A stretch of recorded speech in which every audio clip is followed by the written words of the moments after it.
যেনেকুৱা মই বিজেপিৰ এজন কাৰ্যকৰ্তা, নিষ্ঠাবান বহুত কাৰ্যকৰ্তা বিজেপিৰ আছে।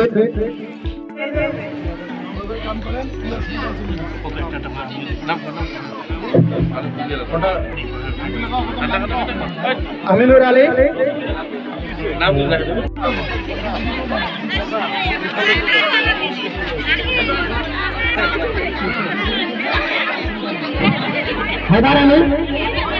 ইয়াত সব মানুহ আছে।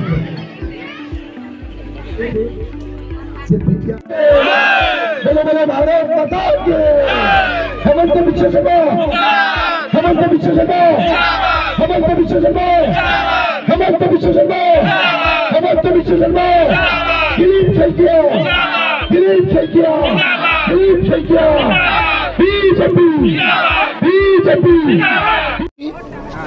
এইটো গণতন্ত্ৰ দেশ, ইয়াত সবকে খেলিব দিছে। মই ভাবোঁ এইটোই গণতন্ত্ৰৰ শুভ লক্ষণ। যে মই এটা বস্তু চাইছোঁ, স্কুটিত বহি পেলাই যে কোনো প্ৰাৰ্থীক ৰিজেক্ট কৰা নাই, কিন্তু এজন প্ৰাৰ্থীয়ে মানে সি ডকুমেণ্টছো দিয়া নাই আৰু নিজে তাৰ কোনো ছাপোৰ্টাৰ কোনোবা প্ৰেজেণ্ট নাই, তাৰ কাৰণে এইটো ৰিজেক্ট হৈছে। নহ'লে কোনোবাই যদি কাগজত ভুল আছে লগে লগে অফিচাৰে লগে লগে মাতি পেলাই কাগজটো ঠিক কৰি পেলাই নমিনেশ্যন কৰি খেলিব দিছে। এইটো হ'ল গণতন্ত্ৰৰ শুভ লক্ষণ। আৰু মই ভাবোঁ যে অলপ আগত আমাৰ সাংবাদিক ভাইয়ে কৈছে BPF দবদবানি চলাই আছে।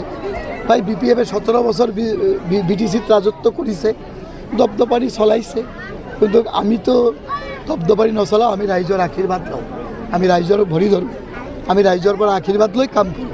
তো এইকাৰণে মই য'ত গৈছোঁ ভাল সঁহাৰি পাইছোঁ, ৰাইজৰ আশীৰ্বাদ পাইছোঁ।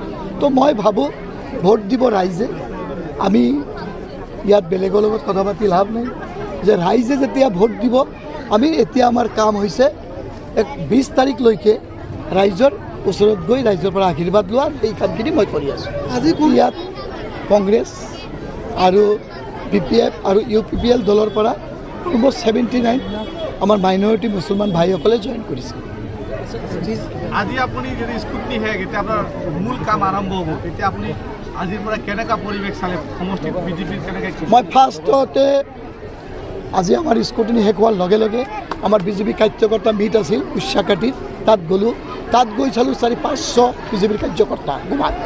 তেতিয়া মই গম পাই গ'লোঁ, আৰু ইমান জোচত আছে, তেতিয়া মই গম পাই গ'লোঁ যে বিজেপি এইবাৰ 100% জয়ী হ'ব গোমাত।